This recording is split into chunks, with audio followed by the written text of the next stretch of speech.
धमाका प्रेजेंट्स।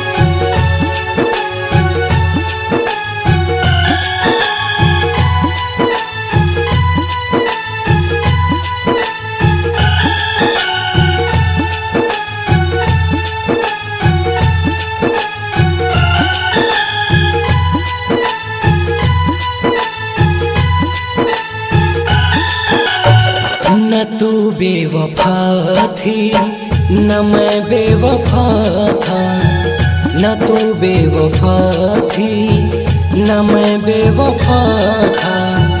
कैसे कहूँ ये जहाँ बेवफा था, कैसे कहूँ ये जहाँ बेवफा था।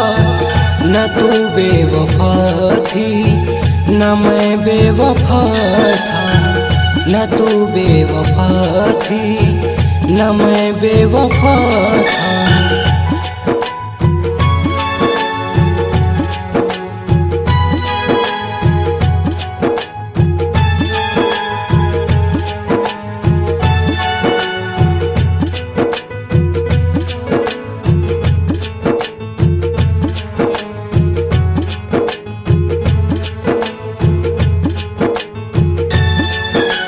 तुमसे बिछड़ना था ही तो कुदरत ने क्यों मिलाया।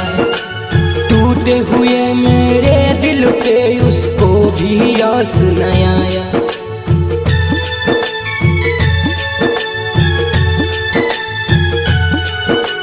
तुमसे बिछड़ना था ही तो कुदरत ने क्यों मिलाया।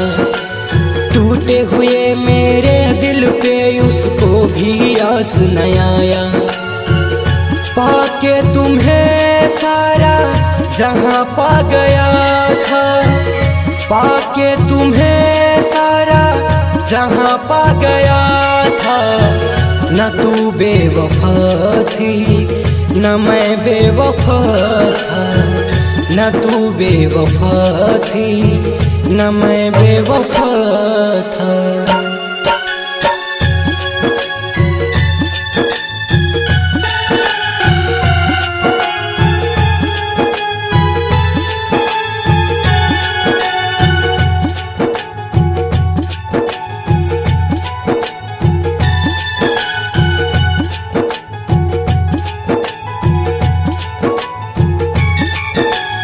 इश्क में अक्सर अपने ही हो जाते हैं बेगाने। जिसका दिल टूटा हो वो ही दर्द को इसके जाने।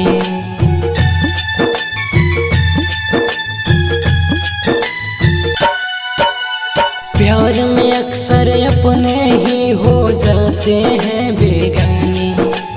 जिसका दिल टूटा हो वो ही दर्द को इसके जाने। ना जाने क्या मुझसे खता हो गया था, ना जाने क्या मुझसे खता हो गया था।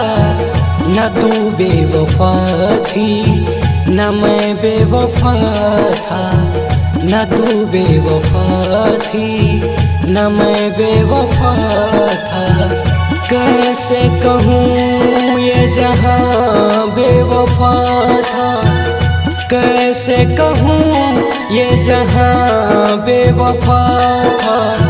न तू बेवफा थी न मैं बेवफा था, न तू बेवफा थी न मैं बेवफा था।